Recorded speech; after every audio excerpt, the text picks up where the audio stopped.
Olá, irmãos. Feliz sábado a todos. Que bom nós estarmos aqui. A luz acendeu. É porque a música baixinha, tudo escuro, dá vontade de dormir, né?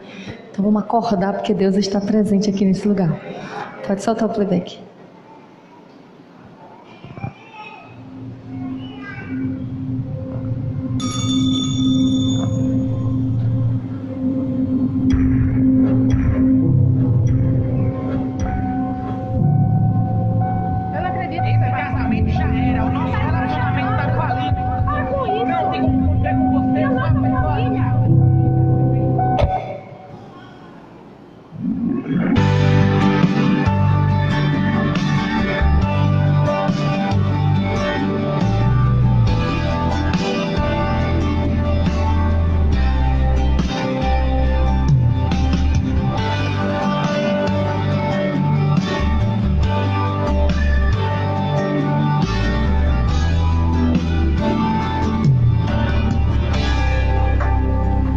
Fomos feitos conforme os teus planos, mas o mal afastou-nos dos teus sonhos.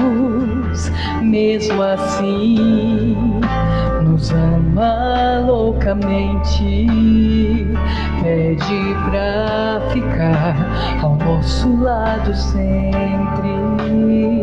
No oceano, quando o vento sopra, vem as ondas que pra longe nos levam. Então surge alguém andando sobre o mar. O seu nome é Jesus, a Ele eu quero me entregar. Eu me entrego inteiramente em suas mãos. Senhor, eu me entrego.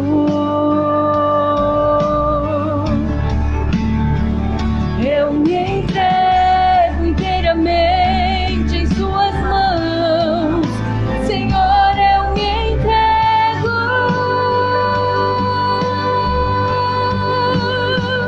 Eu me entrego inteiramente em suas mãos. Senhor, eu me entrego.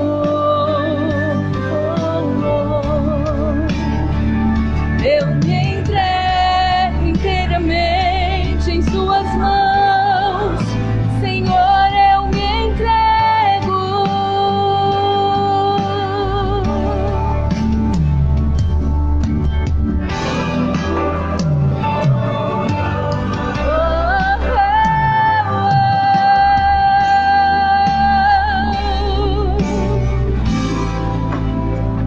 Ele diz que não é tarde pra recomeçar, que não quer que eu sofra, que eu pereça, mas só pode entrar se eu abrir a porta do meu coração. Sem reservas quero me entregar. Em cada amanhecer misericórdia alcançarei, e de corpo e alma a Jesus me entregarei.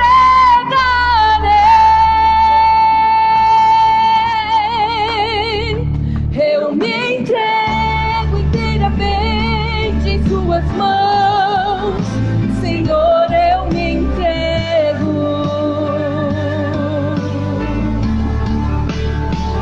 Eu me entrego em suas mãos. Eu me entrego.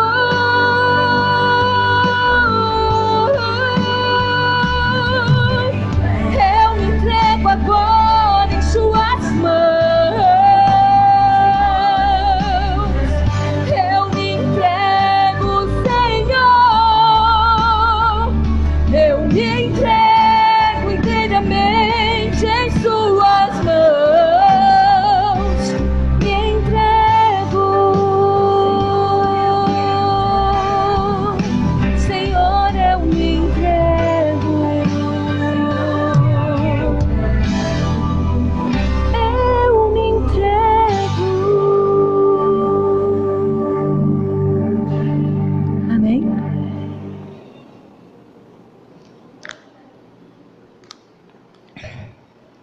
Às vezes, quando eu canto para Deus, meu coração acelera um pouquinho. Põe a mão aqui e sinta assim o pulsar bem forte. Eu queria que você abrisse a palavra de Deus agora. Um dia, está escrito num dos livros de Ellen White, ela chegou para um diretor de cinema, de artistas, né? Nem sei se existia exatamente o cinema na época, acho que era o teatro. E aí ela chegou para o diretor e disse assim: rapaz, o que vocês fazem para fazer com que se torne tão forte toda a parte que vocês fazem lá no palco? Aí sabe o que ele falou? Ele disse assim: ó, nós fazemos no palco o imaginário como se fosse real. E a diferença da gente para vocês, no caso os cristãos, é que vocês fazem na igreja o real como se fosse imaginário. Um tapa na cara da gente, né, irmãos? Porque a gente está, às vezes, diante de Deus e parece que está todo mundo morto. Quando, na verdade, Deus é o Deus dos vivos. E quando Ele dá de cara com o morto, Ele ressuscita. Então, onde tem Deus, tem vida, tem luz, tem alegria, tem impacto. Porque Deus é assim, Ele é grande demais para ficar num lugar onde está tudo assim, tudo mórbido, tudo triste. A gente está aqui é a casa de Deus e Deus tem que se manifestar no meio de nós. Mas para isso a gente tem que acordar. A gente tem que mostrar para Deus que a gente está receptivo a tudo o que Ele quiser dar para nós nessa manhã. Amém? Eu não gosto de microfone alto para falar. Mas eu também não posso forçar muito a minha voz. Na hora de cantar foi perfeito, viu? Estava no lugar que tinha que estar. Que aí eu faço na hora que precisa, mas na hora de falar, se ficar muito alto, acho que os irmãos não vão aguentar me escutar muito tempo. Então vamos abrir a Bíblia no livro de 1 Samuel, irmãos. Eu só ponho óculos para ler, viu? Eu ainda não aceitei essa fase, né, da idade, que a gente tem que usar óculos.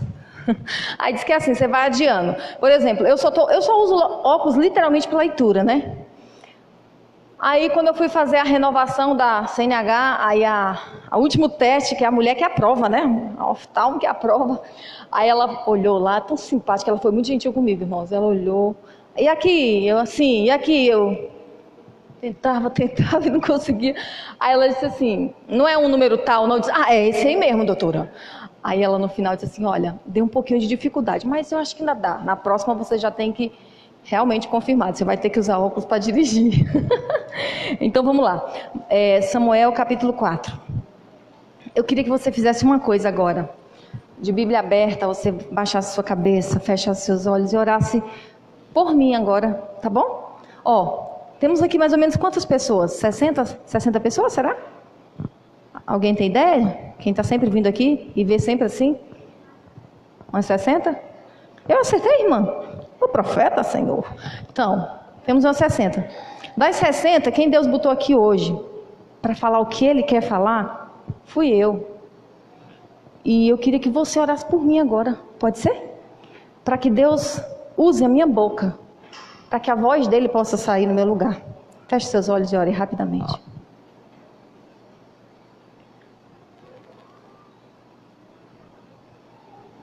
Amém. Era rapidamente mesmo, viu? Capítulo 4, a gente vai ler 2 versos aqui, tá bom? 1 Samuel, capítulo 4. Desculpa, o capítulo 3.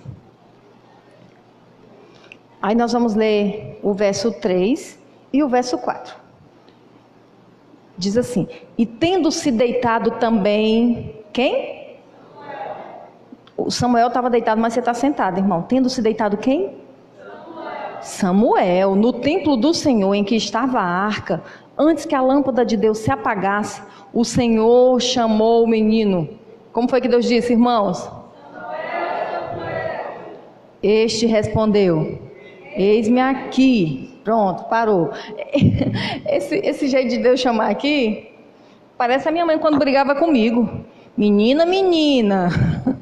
Samuel, Samuel. O livro de 1 Samuel, ele começa já de início com uma história de família, né? Então abrange a todos nós. Só que ele destaca a protagonista, a personagem principal do primeiro capítulo desse livro, é uma mulher. Quantas mulheres nós temos aqui? Levanta a mão. Ok, somos um grupo maior, né, meninas? Sempre, né? Será que no céu vai ter mais mulher do que homem? Isso não importa, importa é que você esteja lá, né? Então, e ela se destaca, né, nesses primeiros capítulos, né? Pelo menos no primeiro capítulo, Ana é o destaque. E eu não vou falar especificamente de Ana, mas como eu vou falar de Samuel, você tem que entender de onde é que ele veio. Você sabe muito bem a história, eu nem me lembro qual foi a última mensagem que eu preguei aqui, mas pode ter sido de Samuel, porque é uma mensagem que eu gosto muito, de Ana, mensagem de Ana. Então você que não sabe, você que nunca leu, pode ser que tenha alguém que nunca leu a história de Ana, não sei. Ana era uma mulher estéril, ela era casada e ela tinha uma rival que morava dentro de casa, porque o marido escolheu mais uma para poder ter filho, e o nome da rival era Penina, e Penina significa fértil, e Ana significa graciosa ou cheia de graça, mas ela era cheia de graça, mas não deu menino para ele, né, para o marido. Aí o marido foi e buscou em outra. A Bíblia não aprova isso aconteceu, é fato, e isso trouxe problema toda vez que alguém resolve pular a casinha, né, pular cerca, quebrar regras que Deus diz que é o melhor para a gente, sempre se dá mal, é sempre. Eu não vi ainda numa família o parceiro ou a parceira que resolveu ter dois, né, mais um lá fora, que não entrasse em complicação, que não trouxesse problema. Eu ainda não vi. Então assim, foi uma coisa cultural, não foi que Deus mandou Eucana ter outro.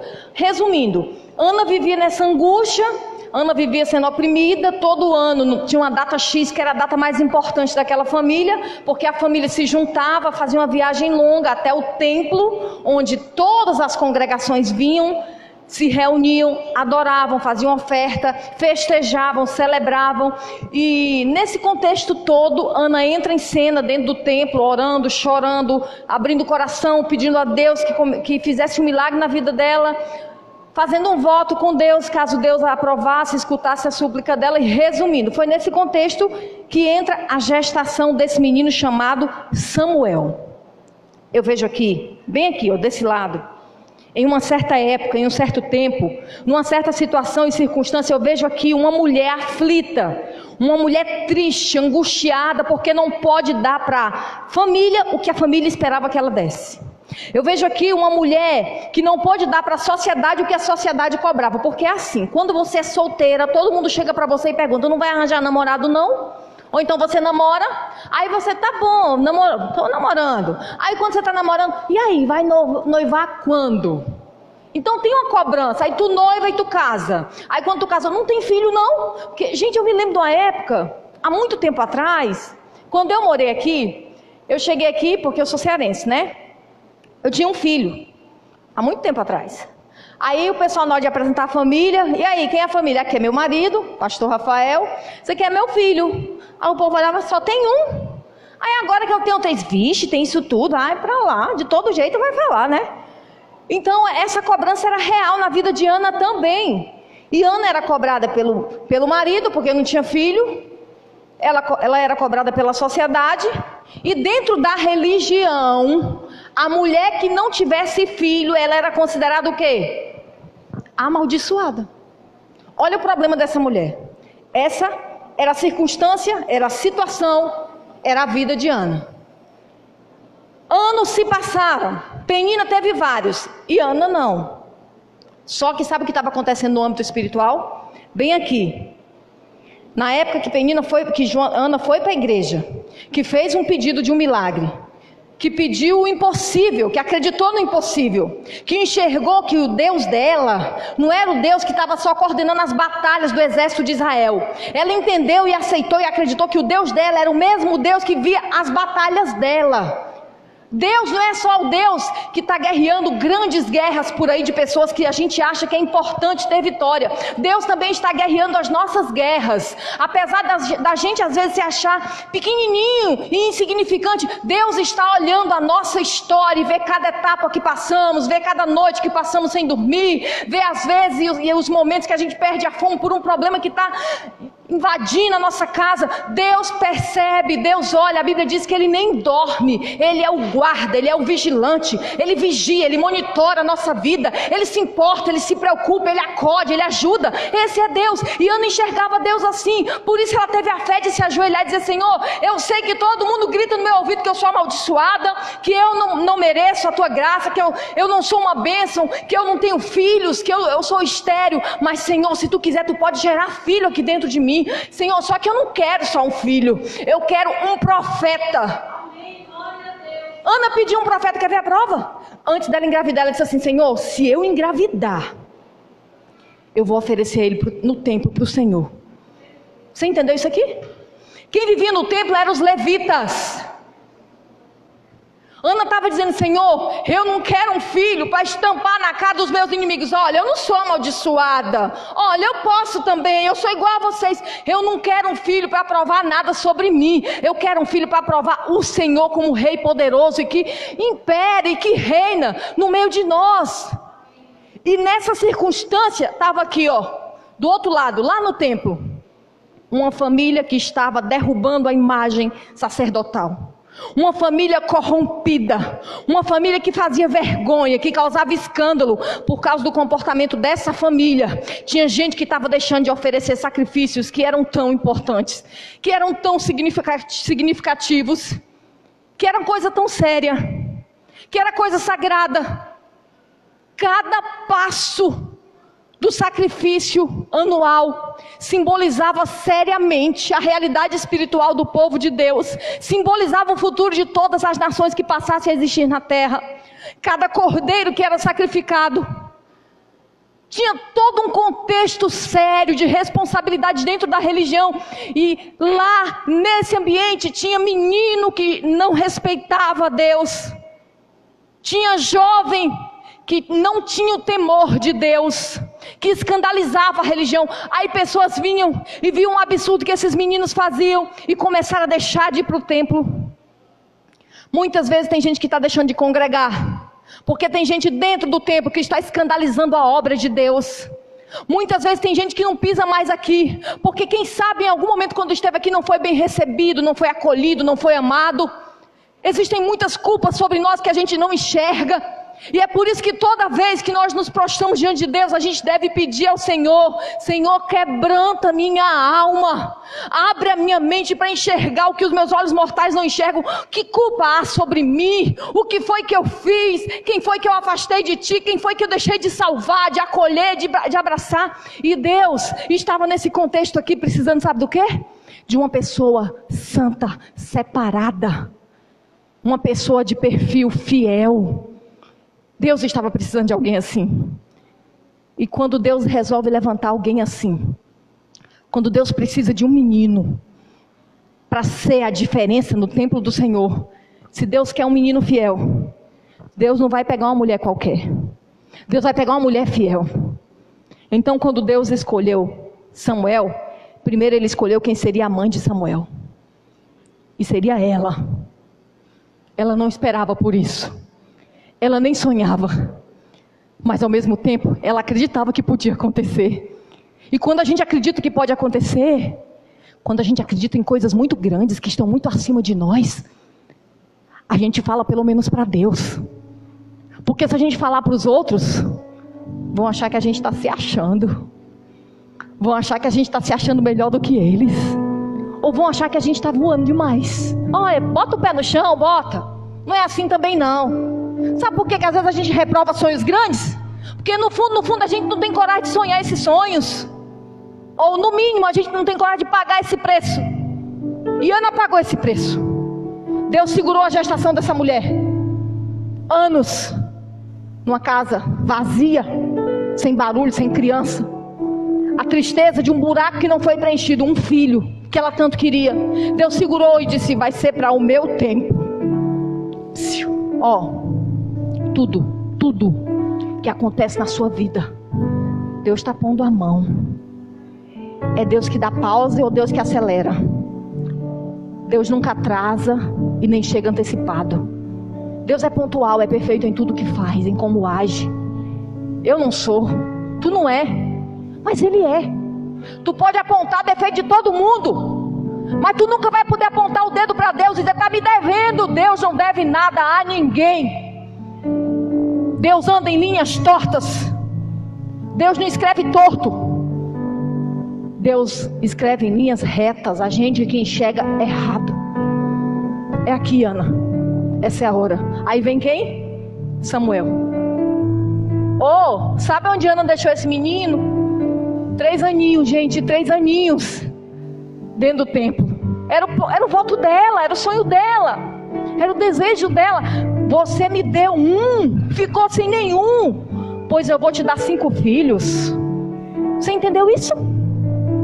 Abra as mãos, abra o coração, abra sua mente para Deus, mergulhe em profundidade nas coisas de Deus. Você vai longe, você vai receber mais do que em dobro. Deus não fica te devendo nada, mas se você surpreender a Deus com a sua fé, com a sua história de dedicação, de renúncia, andar na contramão quando está todo mundo andando no contrário de você, falando de você, te julgando, dizendo que você é careta, ultrapassado, você vai em paz com Deus, porque Deus está abençoando a sua jornada. E ali vem Samuel, e Ana deixa ele no templo. Gente, olha só, quem vivia nesse templo? Uma família que estava se perdendo. Eli era o culpado. E aqui, desculpa, eu sei que eu quase não apareço aqui. Quando apareço é para dar paulada, né, irmãos? Eli era o culpado. Quantos Elis dentro de suas residências, deixando as crianças fazerem tudo o que elas querem, não pondo limites, não disciplinando, só abraçando, só beijando, só amando, dando presente, dando comida, dando estudo, só bajulando, dizendo sim para tudo que os filhos pedem. Eu estou falando exatamente o que Ellen White fala de Eli. Eli se submeteu à autoridade dos filhos dentro de casa. Ele governava bem a sociedade, a congregação, mas era governado dentro de casa. Eli não gostava de criar guerra com os filhos, então ele acatava e aceitava tudo o que os filhos faziam. Deus deu sinal para Eli que ele estava dando na direção errada, que ele não podia fazer aquilo, que ele tinha que agir, que ele tinha que punir, tinha que disciplinar, tinha que corrigir, tinha que afastar os filhos desse serviço santo. Mas ele não fez. Quantas vezes isso deve ter acontecido? Eli, não, aí não, Eli, não deixa esses meninos pisar nesse lugar santo aí não. Senhor, mas são crianças, são meus filhinhos. Não deixa eu brincar com essas mulheres aí. Ô Senhor, são meus filhos. Eu fiquei tão pesarosa quando eu vi Ellen White falando no livro profético Patriarcas e Profetas, que a Bíblia também diz isso, o maior problema de Eli foi achar que a educação dos filhos era menos importante do que o serviço que ele fazia no templo. Meu Deus, o pecado de Eli foi amar mais os filhos do que a Deus. Que é isso? Quanta gente fala, né? Que absurdo, que exagero, você só fala em Deus. Eu estou na faculdade, eu escuto isso. Você só fala em Deus, não precisa também botar Deus em tudo não. Deus tem que ser o primeiro da sua lista. Quando você acorda, quando você vai para a faculdade, quando você vai para o trabalho, quando você vai para a igreja, quando você chega em casa, quando você vai dormir. A última pessoa que você tem que ter pensado tem que ser em Deus. Sabe por quê? Ninguém nesse universo todo fez mais por alguém do que Deus fez por você. Ninguém amou com tanta profundidade e imensidão como alguém amou você. Ele te amou. E ali estava Eli amando mais os filhos do que a Deus. E essa escolha de Eli trouxe uma tragédia para a casa toda. Os filhos de Eli acabaram com o serviço sacerdotal. E a Bíblia diz, sabe o que? Deus queria matar os filhos de Eli. Isso é forte, né? Como assim? Deus é Deus de vida. Aí Ellen White compara. Lembra Faraó? No Egito? Deus fazia aqueles grandes sinais. Aí ele fingia que acreditava, fingia que cedia. Aí depois dizia, não vou ceder, não acredito. Aí chegou um ponto, gente, foram tantas tentativas, foram tantas pragas, tantos sinais e prova que Deus era real. Perdeu o sentido para Faraó. Ele perdeu a sensibilidade, a fragilidade espiritual. E ali não tinha mais jeito. Deus podia fazer o que fosse, ele não ia ceder. Ele, na última, Deus matou o filho dele. Só deu tempo ele abrir o portão e o povo passar. Quando o portão se fechou, ele disse: não vou ficar nessa. Não vou me submeter a esse Deus. Ele não é maior do que eu. Isso tinha acontecido com os filhos de Eli. Por isso que Deus disse assim para Moisés: vou matar. Morreu todo mundo aonde? No mar. O rei, quem foi para buscar de novo o povo, morreu todo mundo afogado. Deus tirou a vida, tirou o fôlego daquele homem que não merecia mais viver. Porque quando o homem endurece o coração para Deus, ele só merece morte. E agora Deus disse: vou matar. Mandou um homem de Deus para ir até a casa de Eli. Gente, Eli não enxergou nada. Ele só enxergava os filhos. Um amor irracional. Um amor desenfreado. Tá cheio de pai amando o filho assim. Tem mãe aprisionada a um amor assim pelos filhos. Faz tudo pelos filhos. E recebe o quê? Vergonha. Perda. Humilhação. Escute. Deus matou os filhos de Eli. Porque Deus é amor. Mas Deus também é justiça. A coisa pior que eu vejo na história de Eli é a hora que esse homem está sentado na cadeira e chega o mensageiro. Ele já sabia do que ia dar. E na hora que o mensageiro fala para ele o que aconteceu, sabe o que ele faz? Já cai morto. Deve ter tido um ataque cardíaco. A notícia foi forte demais. Gente, olha o fim dessa família. Olha onde é que Ana deixou esse menino. Mas sabe o que eu vejo ali? Samuel crescia do jeito que Jesus cresceu quando esteve aqui. Jesus também podia ter sido influenciado por aqueles irmãos de Jesus que não tinham fé nenhuma, que não eram religiosos. Está cheio de gente dentro do templo como os filhos de Eli. Sabia disso? Sabe o que Deus diz deles? Filhos de Belial, filhos de demônios. Em outras palavras, corja, ímpios. Sabe o que significa ímpios? Que não aceita a religião, que não vive a religião. E esses eram os filhos de Eli, que não viviam a religião. E ali estava uma criancinha crescendo. As pesquisas do mundo dizem, e você vai concordar com isso, que geralmente é assim, ó. Criança que cresce numa família onde o pai bebe, a mãe bebe, todo mundo é alcoólatra. O que a criança vai ser? Alcoólatra.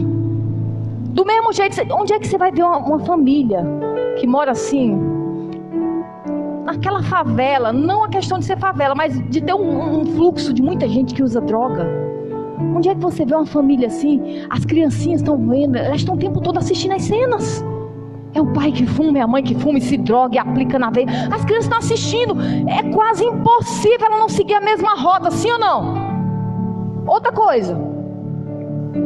Pais que divorciaram.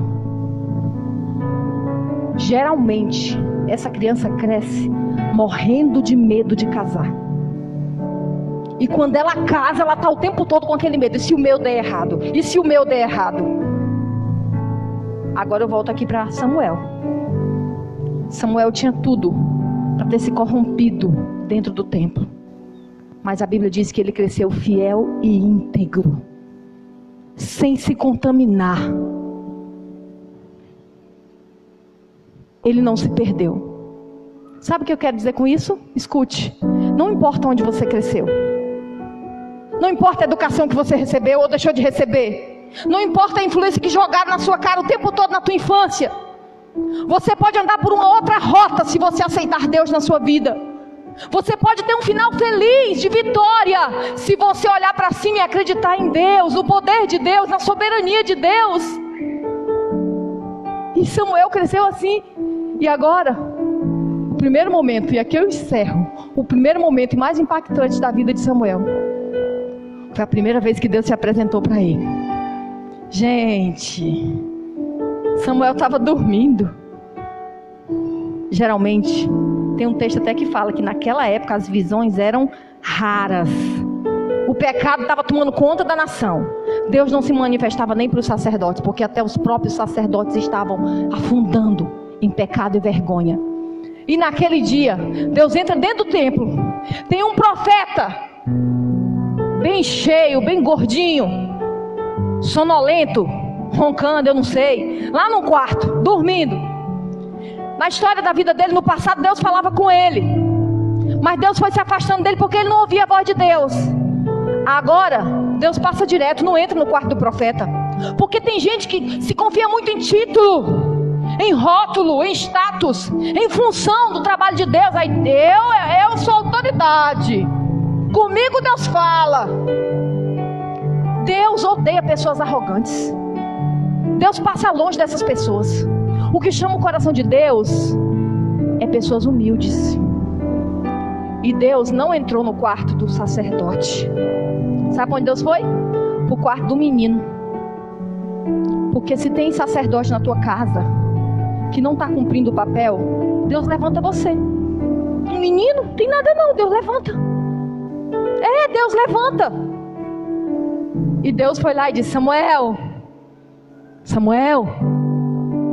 Samuel estava sonolento, acordou e disse: eu estou aqui. Aí saiu correndo. Por quê? Porque ele pensou que era Eli. 2 vezes ele foi lá e ele disse: não sou eu não. Na 3ª vez: Samuel. Aí ele tinha dito: ó, se chamar de novo, tu vai dizer: fala, Senhor, que o teu servo ouve. Essa aqui é a parte mais humilhante para Eli.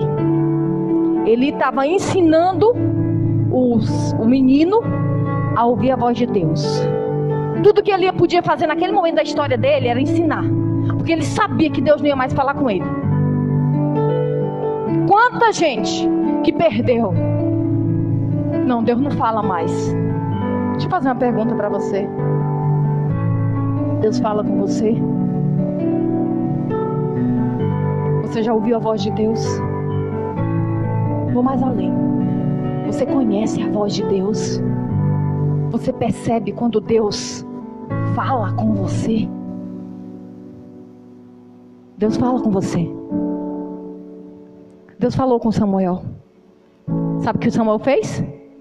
Deus não tinha entrado no quarto e chamou ele. Ele levantou e saiu correndo. 2 vezes, ó. Voltou, deitou. Samuel. Samuel. Saiu correndo. 3 vezes. Sabe o que eu entendo? Deus passaria a noite toda chamando Samuel. Deus nunca deixa de falar com você porque você não ouve mais. Se você não está ouvindo, não quer dizer que Deus não está falando. Aí Deus está lá no quarto de Samuel. E quando Deus está lá e Samuel volta, aí Deus fala, ele ouve e ele vê. Aquela noite, entrou pela última vez, a 3ª, e fechou a porta daquele quarto e lá ficou um menino. Um menino. Ninguém dá nada por um menino. Ninguém acredita em menino. Eu me lembro, quando eu era menina, algumas pessoas que sorriam para mim na frente da minha mãe, que me tratavam bem quando minha mãe estava por perto. Mas quando a minha mãe saía de perto, elas me enxotavam, mandavam embora. Ninguém acredita em menino, mas menino cresce, viu? Olha eu aqui. Mas Samuel teve a justificativa para não imaginar que fosse Deus. Ele nunca tinha escutado, foi a primeira vez. E eu me lembro que um dia, eu não sei se eu contei aqui da outra vez, eu dormia na cozinha lá de casa. Minha casa era muito apertada, minha mãe tinha 7 filhos, só tinha um quarto na casa. Aí ela espalhou as redes por toda a casa, e tinha não sei quantas redes na sala, e no corredor acho que tinha 1 ou era 2. Eu só sei que todo mundo foi subindo na sua rede, porque cearense dorme de rede, diga amém. Não disseram nem amém. Quando eu fui olhar, não tinha mais nenhuma rede, nem no corredor, Fatinha. E quando eu cheguei na cozinha, Era rede filha única. Eu disse, mãe, eu vou dormir na cozinha. É, filhinha, durma bem. Quando você chegar, a comida já está bem pertinho de você. Acordou, a comida já está ali. Foi o argumento da minha mãe.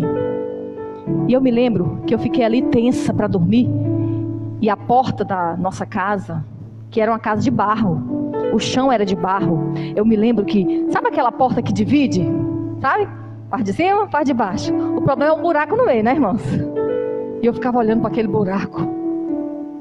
Eu fiquei pensando, meu Deus, se fosse ali, Deus dizendo, Rose, o que eu ia fazer? Porque eu me lembro de uma noite que eu me deitei, eu ficava olhando para aquele buraco. Aí eu vi o barulho da bananeira balançando a folha. Aí eu corri, mãe, tem alguém ali. Tem não, menina, vai dormir. Eu ia ficar com medo. Samuel ficou com... Eu não sei se ficou com medo, mas ele não percebeu. Agora, eu acho que quando ele voltou para Eli, disse pela segunda vez, olha, estão me chamando. E Deus disse, e Samuel disse, e Eli falou, não sou eu não. E quem está me chamando? Ele nunca se colocou na posição de ouvir a voz de Deus. Ele nunca imaginou que Deus fosse falar com ele, que ele fosse ter visão de Deus. E são pessoas assim que Deus chama. Gente que se acha incapaz, gente que se acha pequena, que não vai dar conta. Deus quer gente assim, porque é nessas pessoas que Deus faz a grande obra.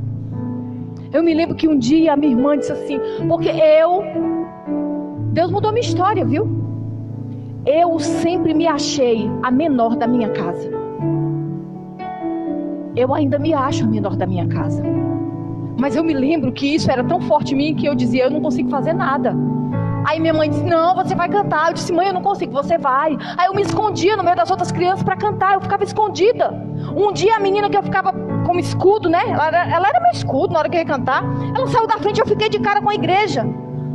E eu fiquei olhando para a igreja e cantando, e olhando e cantando. Quando eu terminei, eu disse, mãe, eu nunca mais vou subir, porque estava todo mundo me olhando. Ela disse, não, foi bem feito, você vai cantar sozinha agora. Aí eu me lembro que eu subi numa quarta-feira, porque eu disse, mãe, se for numa quarta eu vou, porque não vai dar ninguém. Eu subi para cantar. E quando eu estava cantando, eu me lembro que aquela música, sabe o que vai dentro da alma, resolve a oração suplicante. Aí Deus vê sua angústia e o acalma. Aí eu fiz assim, Deus faz de você um gigante. Eu entalei. Aí, todo mundo riu quando eu voltei com esse né, do gigante, o Eu disse, mãe, eu não quero mais fazer esse trabalho. Ela disse, filha, você se saiu tão bem que eu acho que você consegue pregar. Tudo que a gente precisa, quando a gente está insegura, é de alguém que acredite na gente. Mesmo quando a gente não acredita mais na gente, se tiver uma pessoa que acredite, a gente tem força de continuar tentando. E eu me lembro que a primeira vez que eu fui pregar, eu preparei todo o sermão num papel. E eu subi aqui. Quando eu levantei a cabeça, a igreja estava cheia. Eu só fazia essas experiências de quarta, viu, irmãos? Mas naquela época os irmãos tinham muita fé, eles iam para a igreja de quarta. Eu lembro que quando eu subi a cabeça, que eu vi a igreja cheia, eu olhei para minha mãe e ela disse, sabe o que eu fiz? Eu esqueci o papel lá, do jeito que eu faço aqui, eu botei o papel ali com as anotações, eu vim para cá, nem olhei para o papel. E o que acontece aqui, aconteceu naquele dia. Deus foi colocando a palavra, e eu comecei a falar, e a igreja começou a levantar a cabeça e olhar para mim, e eu disse, Senhor, e eu só comigo, né, falando, e Senhor, o Senhor está se manifestando, vai, Senhor, manda mais. Quando eu parei de falar e fiquei esperando mais e não vinha, aí a igreja ficou olhando para mim, e eu olhando para a igreja, eu disse, irmãos, o sermão acabou. E eu me lembro que a minha mãe disse assim, filha, você pregou só 5 minutos, mas foi uma bênção. Eu fui para a porta. Quando eu cheguei na porta, o ancião disse assim, Rose, você é a jovem que faltava na igreja para fazer evangelismo. Eu ficava vendo assim os caminhos que Deus estava me levando, dizia assim, o que está acontecendo? Um dia minha irmã chegou para mim e disse assim, você, era piveta, viu? Você vai casar com um pastor. Eu disse assim para ela, a esposa do pastor é muito santa, não dá para ser eu. Gente, eu nunca corri em busca de um pastor para casar, mas Deus botou um pastor para correr atrás de mim. E Deus tem me levantado, tem me levado a lugares que eu nunca planejei estar. Um dos raros lugares que eu tinha muita vontade de ir Deus, esses dias, mandou alguém me ligar e eu vou para lá. Maranhão, gente, eu nunca fui no Maranhão, nunca cantei no Maranhão, nunca preguei no Maranhão. E eu dizia tanto, Senhor, Maranhão, Maranhão. Agora eu vou para o Maranhão. Sabe o que eu vejo? Quando a gente se entrega, acredita e ouve e sente, dá ouvidos à voz de Deus, Deus faz coisas extraordinárias. Quem sabe Deus está precisando aqui nessa igreja de uma pessoa ou de mais, que seja a voz, que traga vida, que traga outros para esperar o Senhor voltar junto com você. E eu queria saber, tem alguém aqui, ó, sei lá, se tu se identificou com a minha história, Rose, eu também, só que é agora, eu acho que eu nunca serei, eu acho que eu nunca farei, que eu nunca chegarei, eu acho que Deus não tem como me usar. Tem alguém aqui que se acha assim, tipo, eu acho que nunca Deus usaria a minha pessoa, eu acho que eu nunca conseguiria fazer um trabalho para Ele, mas eu quero. Tem alguém aqui que se acha pequenininho para essa obra e gostaria que eu orasse por você? Ninguém melhor do que eu para orar por você, porque eu já me senti assim. Só se teu coração arder para esse chamado, tá bom? Porque Deus escolhe. Deus vai onde você está. Deus vai no teu quarto. Deus vai lá na cozinha onde você está dormindo. Deus te chama. Mas Deus tem pressa porque a nação está perecendo por causa do pecado. Você não tem que estar como os filhos de Eli, perdido dentro da própria igreja. Eu vejo uma mulher que trouxe um filho para dentro da igreja e colocou na mão de Deus. E vejo um homem que perdeu os 2 filhos dentro da igreja. A sua casa tem que ser salva. E se for você que Deus quer levantar? E se for com você que Deus queira começar? Você vai dizer sim para Ele? Pode colocar a música aí. Enquanto eu vou cantar essa canção, eu queria que você viesse aqui para o altar do Senhor, como se você estivesse fazendo de novo, refazendo uma aliança. Pode colocar a música. E você está dizendo para Ele, Senhor, eu quero uma vida diferente contigo. Eu quero ouvir tua voz. Eu quero perceber o Senhor. E eu vou me levantar. E eu vou te buscar. Eu vou te escutar. Eu vou te adorar, Senhor. Aí você vai andar aqui por esse corredor e vem pra cá pra orar por você.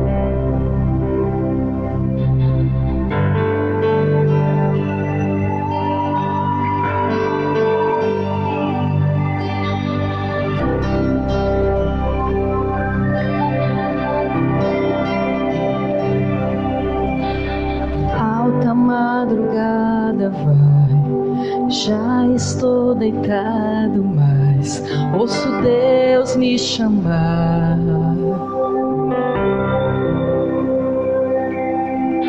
A sua voz suave é como um sussurro. Ouço Deus me chamar.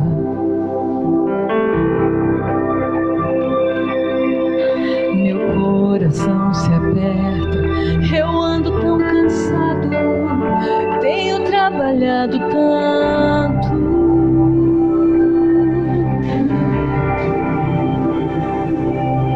Meu coração se aperta ao ouvi-lo me chamando, me chamando, me chamando, me chamando, me chamando.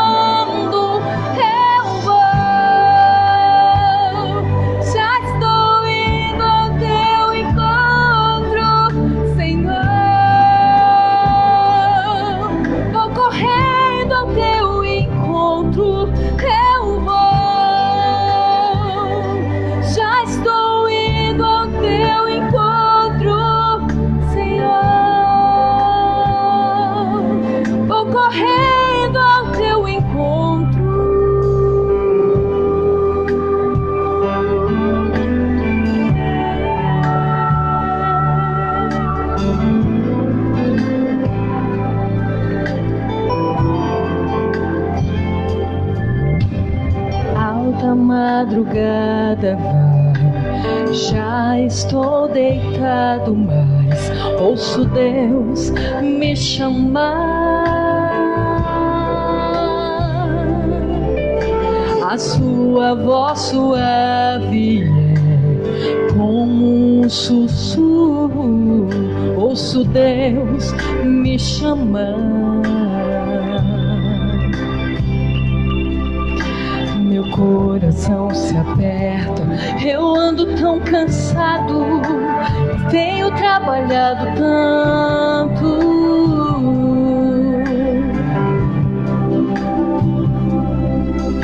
Meu coração se aperta ao ouvi-lo me chamando, me chamando, me chamando, me chamando, me chamando.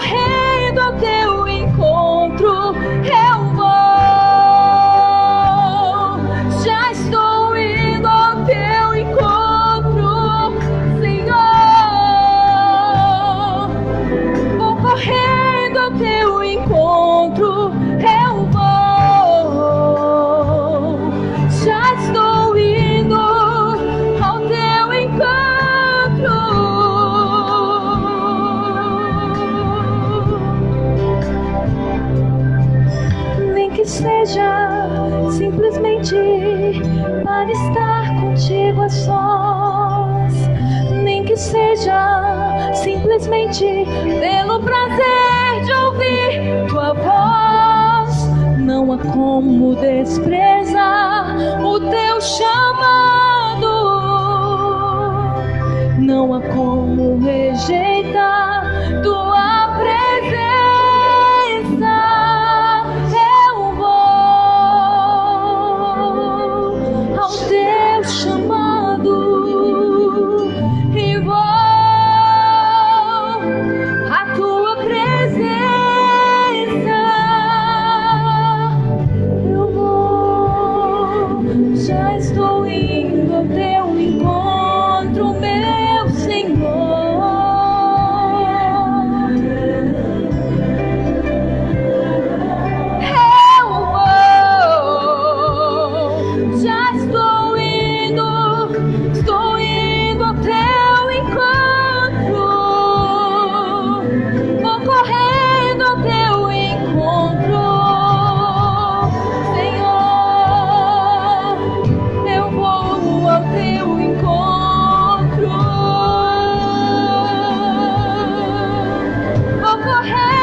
Te buscar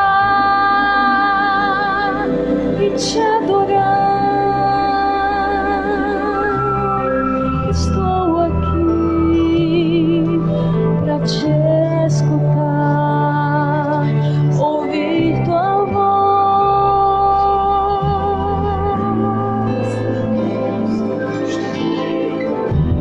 Pode me chamar, pode me acordar. Eu vou me levantar, eu vou. Deixa eu fazer uma pergunta.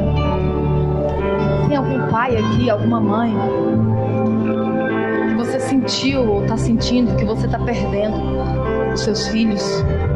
Eles estão dispersos. E você queria nessa manhã colocar os seus filhos no altar de Deus? Eu queria que você levantasse sua mão. Se você estiver aqui, você já fica aqui. Tem alguém que os filhos estão um pouco frios, um pouco distantes? Enquanto eu refletir essa mensagem, porque essa é uma mensagem que eu já preguei em outros lugares. Eu tenho 3 filhos. E eu me lembro que quando eu vi a cena, eu imaginei a cena dos filhos de Eli morrendo na batalha, de Eli recebendo a notícia, de Eli morrendo, na hora de Eli na gestação, tendo um filho ali de uma forma tão desesperada por tudo, por toda a tragédia que aconteceu. Imaginei Samuel ali vendo tudo isso. Eu acho que ele chorou, eu acho que ele sentiu. Ele amava Eli amava Samuel como um filho.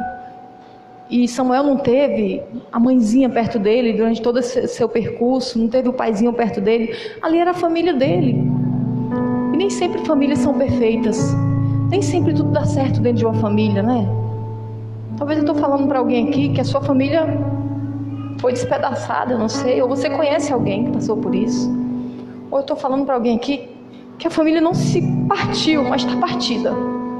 Não se desvinculou, mas talvez no coração só de um não tenha mais esse desejo de lutar, de ficar e de salvar a família. E eu vi tudo aquilo e eu disse: Senhor, por favor, os meus filhos são teus. Senhor, salva-os, protege-os, cobre-os. Não deixe que meus filhos percam o amor por ti, que percam a reverência, o respeito por ti, que nenhum te abandone. Segura eles, Senhor.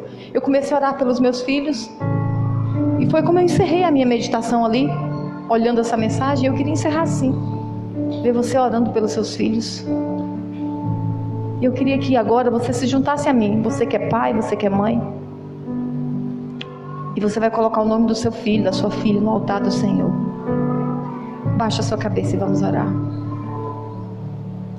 Grande Deus, tudo que nós ouvimos e sentimos aqui nesse lugar veio do céu.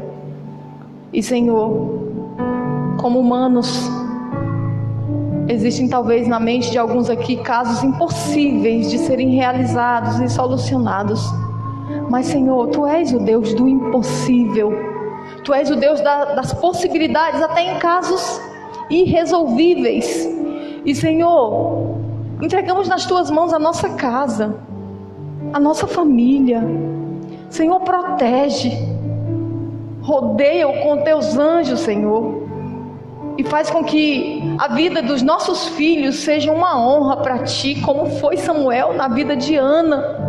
Que os nossos filhos causem orgulho ao céu, que os nossos filhos testemunhem do Senhor, que os nossos filhos proclamem esse amor, mas que a gente viva dentro de casa esse amor pelo Senhor. Que os nossos filhos, às vezes, quem sabe, nos enxerguem num lugar isolado, de joelhos clamando. Que eles nos escutem, Senhor, mesmo de um outro cômodo da casa, louvando o Teu nome, olhando para o céu e dando glória ao Senhor em qualquer hora do dia, Senhor. Porque assim como o mal influencia e rouba tanta gente para o lado ruim das coisas, nós acreditamos que o Teu poder na nossa vida também atrai a muitos, mas que atrai os nossos filhos, a nossa casa. E eu coloco aqui, Senhor, como pregadora do Evangelho, eu coloco aqui nas Tuas mãos aqueles que se submeteram a Ti como alguém muito pequeno, para fazer a grande obra que o Senhor está chamando e está falando com ela ou com ele. Senhor, levanta essa pessoa. Senhor, cura os traumas como o Senhor curou os meus. Senhor, faz com que essa pessoa ganhe força, perca a timidez, receba a ousadia do céu e chegue, Senhor, com autoridade, falando de vida e mostrando vida, porque Tu és o Deus da vida. E que essa pessoa, Senhor, percorra, pise em lugares que ela mesma nunca conseguiria chegar sozinha, mas que ela ecoe a voz, como a voz de Deus, aonde o Senhor quiser levá-la. Que o Senhor faça projetos no coração dela, para que ela possa, Senhor, ser uma bênção na vida de muitos. Nós entregamos essa igreja nas Tuas mãos. Pedimos o fogo do Espírito Santo nessa igreja. Pedimos a união nessa igreja. Pedimos a dedicação dos irmãos, o amor dos irmãos, a amizade uns com os outros, a presença do Espírito Santo na vida de todos eles, a consagração na vida do menor ao maior. Que todos esses que aqui estão, Senhor, sejam um diferencial aqui nessa rua, e que eles atraiam multidões ao Senhor pelo amor e pela paixão que eles vivem contigo. Nós Te oramos, Te agradecemos, Te exaltamos, Te louvamos. Bendito seja o Teu nome. Nós Te agradecemos por essa palavra, em nome de Jesus. Amém. Amém? Abraça a pessoa que está perto de você e diga para ela que a sua vida seja uma vida de bênção, e que você seja bênção a alguém, em nome de Jesus.